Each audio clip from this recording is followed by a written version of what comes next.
UP में बाढ़ और बारिश का कहर जारी है। तराई जिलों के सैकड़ों गांव जलमग्न हो गए हैं तो गंगा किनारे बसे बड़े बड़े शहरों में भी बाढ़ का संकट मंडराने लगा है। कानपुर और अब काशी में भी जलस्तर बढ़ने से गंगा घाट अब समाने लगे हैं। नदी का रूप अब रौद्र होता जा रहा है।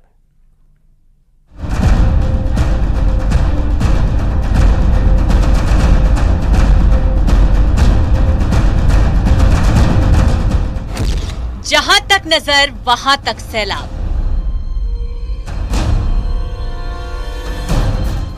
आफत में जनजीवन, मुसीबत बेहिसाब। झील बनते शहर, हालात बद से बदतर। बारिश के ब्रेक फेल, आधे हिंदुस्तान में त्राहिमाम। उत्तर से लेकर दक्षिण तक, पूरब से लेकर पश्चिम तक इस वक्त आप कहीं भी देखें तो नजर आएगा सैलाब। उफान मारती नदियां, तेज आवाज से बहते झरने, खतरे को दिखाती नहरें और ब्रेक फेल बारिश के आगे मुसीबत के मारे जान जोखिम में डालते इंसान।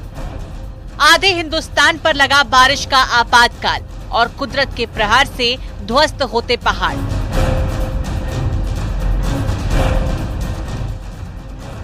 मौसम का विकराल रूप और गरजते बादलों ने उत्तर प्रदेश से असम तक तबाही मचा रखी है। नेपाल के पानी से बिहार और यूपी में मचा हाहाकार।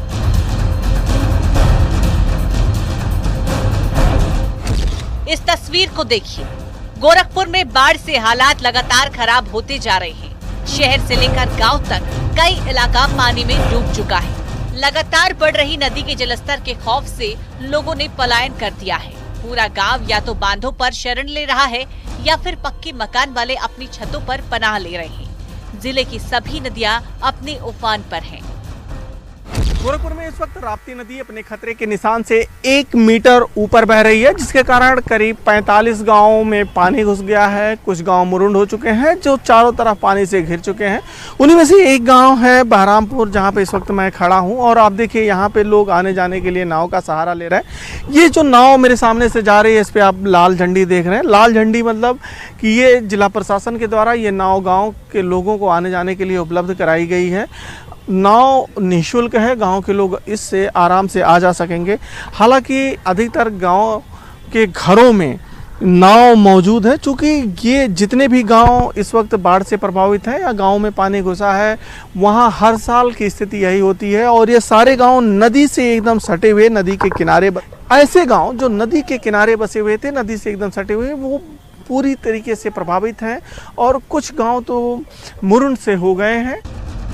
बाढ़ प्रभावित इलाकों में एनडीआरएफ की टीमें तैनात कर दी गई है। साथ ही बाढ़ प्रभावित इलाकों में रह रहे लोगों को राहत सामग्री उपलब्ध कराए जाने का भी निर्देश दिया गया है।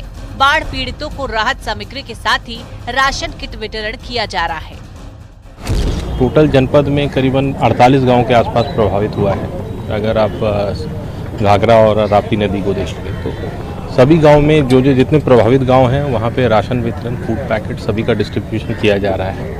रेगुलर बंधों की पेट्रोलिंग की जा रही है। जितने भी रेन कट्स हुए थे अराउंड 1 वीक पहले, उसको ठीक करा लिया गया है। और मतलब चूंकि अगर नेक्स्ट बार दोबारा अगर बारिश होता है तो उसके लिए हम लोग स्थिति में तैयार रहें। जगह है उत्तर प्रदेश का हरदोई। वही उत्तर प्रदेश जहां के 17 जिलों पर इस वक्त बाढ़ का साया मंडरा रहा है। पश्चिम में पीलीभीत से लेकर पूर्व में बलिया तक 20 लाख लोग बाढ़ से जूझ रहे हैं। उस हरदोई में बारिश के बाद उफान पर आई गर्रा नदी के तेज बहाव ने एक पुल के टुकड़े टुकड़े कर दिए। सड़कें डूब गई, खेत खलिहान डूब गए, गांव भी डूब गए। पूरा सैलाब भरा है, गर्दन में पानी हो रहा है। दुनिया जीव जीव मारा घूम रहा है, कहीं सांप है, कहीं कुछ है। गाय भूखी पड़ी है। आज हो गया 4 दिन, लगती बारी पानी दो तरफ किधर को लेकिन रही गाय भूखी चिल्लाई बस तड़प गिर के है। यहाँ सुरक्षित जगह पे जा रहे हैं, जो यहाँ सैलाब ज्यादा भरा हुआ है, इसीलिए बाहर निकल रहे हैं। 4 तहसीलों के सैकड़ों गांव बाढ़ की चपेट में आ चुके हैं। बेजुबान जानवर भूखे प्यास से तड़प रहे हैं। नानक बैराज से आए पानी के आगे निकलने से यहाँ पर गर्रा नदी का पानी कम होना शुरू हुआ है, लेकिन पानी कम होने के साथ ही कटान शुरू हो गई है। महाप्रलय के बीच तबाही की वो तस्वीरें सामने आ रही हैं जो दहला देने वाली हैं। ये उसी यूपी का दूसरा शहर उन्नाव है जो राजधानी से महज 60 किलोमीटर दूर है, लेकिन ये शहर इस वक्त टापू की शक्ल ले चुका है। खतरे के निशान को पार करती गंगा की लहरों ने आमजन के लिए मुसीबतें खड़ी कर दी है। गंगा का पानी लोगों के घरों में घुस चुका है। हालात ऐसे बन गए हैं कि लोगों को नाव चलाकर दरिया रूपी अपने इस मोहल्ले को पार करना पड़ रहा है। चेतावनी बिंदु से ऊपर चल रही है। हमारे साथ बातचीत करने के लिए कुछ महिलाएं और पुरुष मौजूद हैं। हम उनसे बात करते हैं। पहले तो हम अपनी सुरक्षा करते हुए नाव को पास लाते हैं, फिर इसके बाद बात करते हैं। क्या नाम है आपका? कहाँ जा रही हैं? कैसे जाती हैं यहाँ से? कितनी दिक्कत हो रही है बाढ़ की वजह से? तो पानी पड़ा है, बूढ़ा डूब है, सब पानी भी है, पानी है।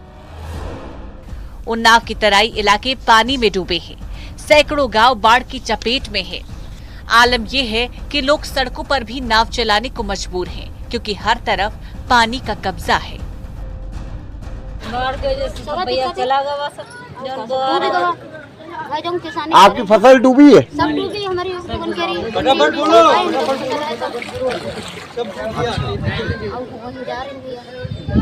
ये तो हमारे साथ जो स्थानीय लोग जो जहाँ पर खेती किसानी का काम करते हैं, उनका कहना है कि बाढ़ में उनकी फसल पूरी तरह से डूब चुकी है। एक बार तस्वीरों में दिखाते हैं कि ये खेतों में काम करने के लिए जा रही हैं। जो हिस्सा बचा है अब उसको सकुशल बचा लें, इसकी प्रयास में लगी है कि कम से कम जो चीजें हैं वो तो हाथ आ जाए।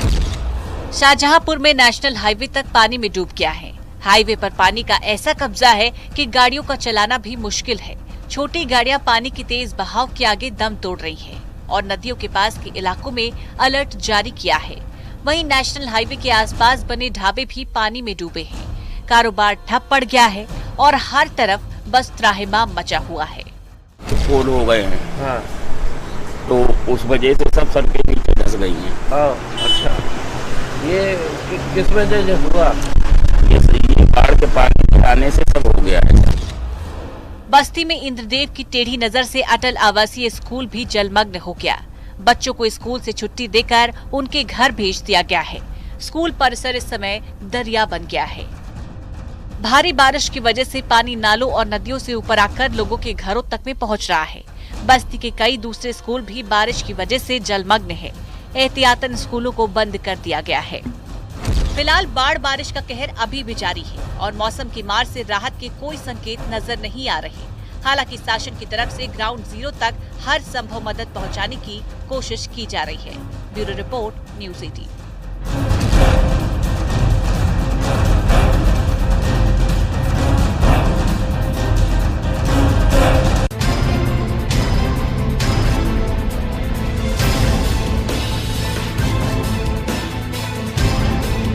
बढ़ने पर ये गांव बाढ़ की चपेट में आ सकता है, इसलिए आप सब लोग अपना पशुधन अन्य चीजों को संभाल कर रखें।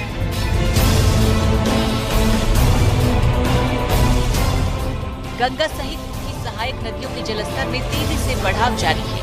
वाराणसी में गंगा का जलस्तर 20 मिलीमीटर की रफ्तार से बढ़ रहा है और खतरे के निशान तक आ गया है। एहतियातन गंगा ने छोटी नाव के संचालन पर पूरी तरह से प्रतिबंध लगा दिया है। करीब 8 से ज़्यादा घाट ऐसे हैं जिनका आपसी संपर्क टूट गया है। इस वक्त मैं मणिकर्णिका घाट पर हूं, जहां पर आप ये देखिए रत्नेश्वर महादेव मंदिर है जो पूरी तरीके से अब गंगा में समा गया है। काशी में बाढ़ की पहचान या ये कह लें कि बाढ़ का जो अलर्ट होता है, सूचक होता है, वो यही रत्नेश्वर महादेव मंदिर होता है। जैसे जैसे ये डूबता जाता है, ये मान के चलिए कि बाढ़ लगातार काशी में बढ़ती जाती है, माँ गंगा घाटों को अपनी जद में लेती जाती हैं।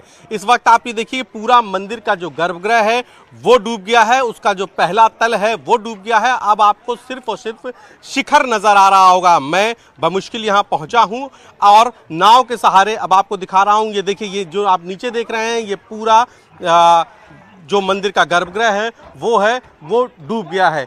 लगातार गंगा के जलस्तर बढ़ने से प्रशासन भी अलर्ट मोड पर है और जो छोटी नाव है उनका संचालन फिलहाल गंगा में बंद कर दिया गया। जलस्तर बढ़ने के चलते पक्के घाटों का आपसी संपर्क भी टूटना शुरू हो गया है। गंगा की खूबसूरत सीढ़ियां और मंदिर भी जलमग्न हो गए हैं। और तो और तटवर्ती इलाके पर आश्रित होकर जीवन यापन करने वाले भी ऊंचाई पर पलायन करना शुरू कर चुके हैं। तस्वीरें हम आपको दिखाने जा रहे हैं कि हम इस वक्त वाराणसी के दशाश्वमेध घाट पर हैं और आप देख सकते हैं कि ये जो नीचे आप पूरा जो प्लेटफॉर्म जो चौकियां बनी उसके अंदर जितनी भी मंदिरें हैं वो पानी में समाहित हो चुकी है और इसके साथ ही जितने भी घाट हैं जो निचले स्तर के जितने भी मंदिर हैं सभी में पानी प्रवेश कर दिया हो गया है। और उसके अलावा जो पुजारियों की जो पुरोहितों की जो चौकियाँ होती हैं वो अपने स्थान से हटकर ऊपर की तरफ जा रही हैं। लगातार तस्वीरें आप देख रहे हैं दशाश्वमेध घाट